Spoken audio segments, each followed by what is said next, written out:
Buenos días, buenas tardes, buenas noches. Mi nombre es Carlos Uazúa y esto es Un Divertimento Serio.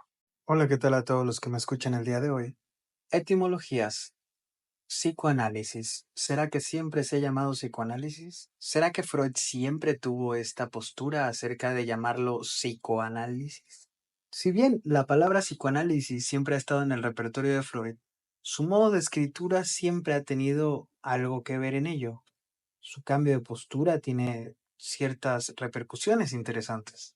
Sin embargo, es bien sabido que en la literatura psicoanalítica siempre se usan indistintamente las palabras análisis y psicoanálisis. Retomando un poco lo que hemos estado hablando en los capítulos anteriores, pareciera que este psi nos regresa a la función psi. Pero, por ahora, pensemos en Freud, pensemos en sus contemporáneos y pensemos desde luego en los que vinieron después, un poco después. ¿Cómo escribían la palabra psicoanálisis? ¿Tiene que ver el modo en el que se escribe una palabra, el fundamento que se le da, o la perspectiva o percepción que se tiene de ella? Vayamos un poco a la correspondencia que tuvo Freud y Abraham. Recordemos que Abraham fue uno de los alumnos, mano derecha, de Freud, sobre todo después de que Freud y Jung rompieron. Hay una serie de cartas sumamente interesantes que están narradas por François Rostand en aquel libro tan famoso llamado Un funesto destino. Quien tenga la posibilidad de tenerlo en sus manos y leerlo, es una lectura que no tiene desperdicio. Pensemos entonces en psicoanálisis. Una mayúscula, dos mayúsculas o todas minúsculas. Hay que tener en cuenta que esto que voy a estar mencionando sale de una serie de meditaciones de Alush en el libro de El psicoanálisis. Es un ejercicio espiritual, respuesta a Michel Foucault. Y de igual forma, la serie de citas salen de la correspondencia de Freud con Carl Abraham, que ustedes pueden encontrar en la versión en español, castellano, que se llama solamente Correspondencia, salió en Barcelona por la editorial Gediza en 1979 y fue la colección dirigida por Oscar Mazota. Quienes no ubiquen a Oscar Mazota, por favor déjenmelo en los comentarios de Instagram, tal vez podamos hacer un pequeño capítulo, un pequeño episodio del podcast para hablar un poco sobre Oscar Mazota, un personaje tan enigmático y tan importante en un momento histórico de la introducción de Lacan en la Argentina. Sobre todo no solo en la Argentina, sino al idioma castellano. Entonces, retomando las cartas entre Freud y Abraham, podemos notar una serie de cosas. Primero que nada, antes de la correspondencia, tenemos que recordar que Freud llamaba análisis psíquico o análisis psicológico, esto en 1894. Pero después hizo un cambio en el modo en el que escribía la palabra y lo usó en francés. La primera vez que lo usa en francés en 1896 con una expresión que es psycho-analyse. Psychanalyse. Es interesante cómo es que pone el guión. Hay muchos psicoanalistas que después de Freud y contemporáneos a Freud mientras él vivía, escribirán así psychoanalysis con un guión, separando estas dos palabras, no uniéndolas como psicoanálisis, como generalmente lo conocemos en castellano, sino separando psychoanalysis con un guión entre el psycho y el análisis. Entonces, que nosotros podríamos prácticamente emular de Freud esta escritura y poner psico-análisis, que tiene sus consecuencias. Freud lo escribe por primera vez en francés en 1896 y es sumamente importante tener en cuenta que él lo escribe con guión. Después, al pasarlo al alemán, le va a quitar el guión y entonces quedará como psychoanalysis todo junto.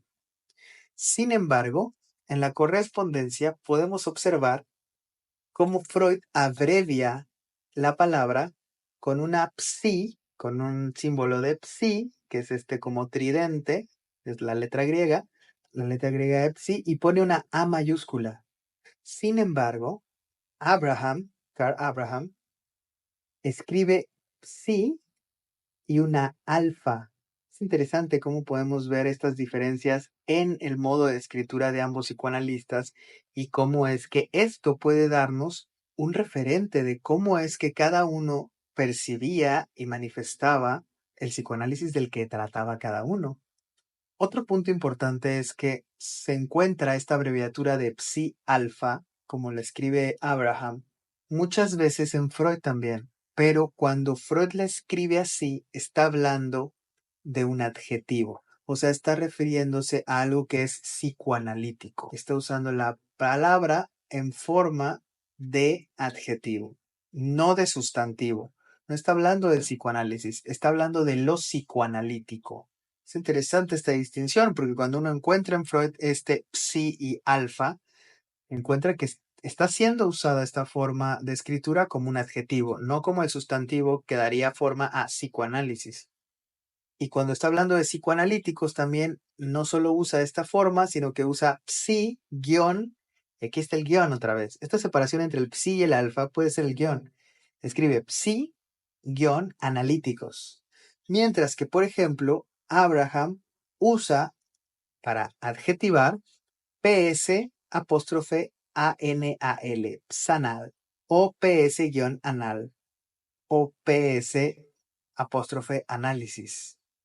O para decir psicoanalista, dice PS apóstrofe analista, psanalista.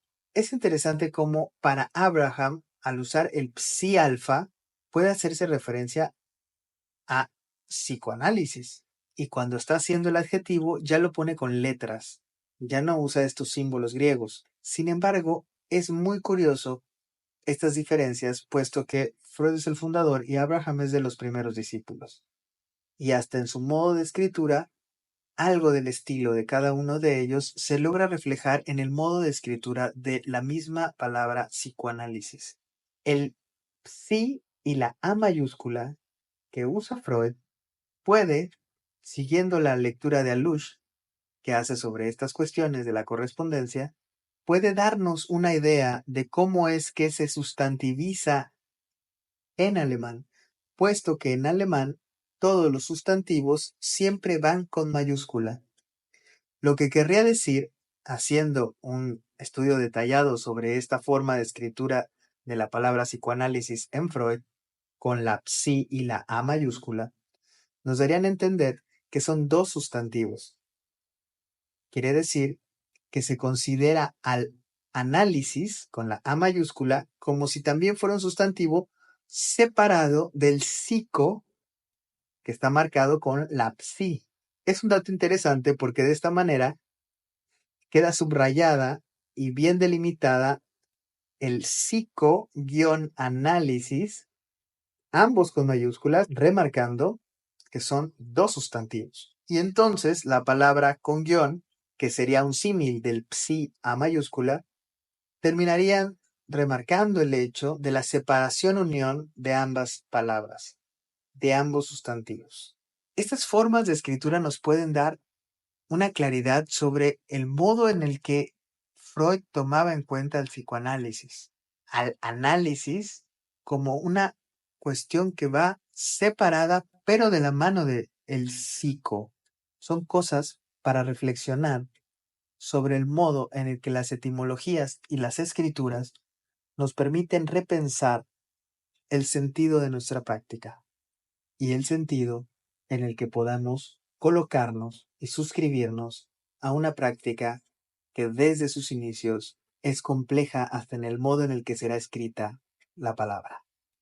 Cierro con una cita a Lush de la página 26, que dice: cuanto más extendida, imponente y dominante se revele la función sí, más se hace preciso apartarse de ella. Por hoy vamos a dejar aquí. Espero que estas claves de lectura y de modo de articulación escrita de las abreviaturas de la palabra psicoanálisis nos permitan darnos cuenta un poco de las grandes diferencias que logran verse a partir incluso de cómo escribimos el nombre de la práctica que sustenta. Gracias por escuchar. Hasta luego.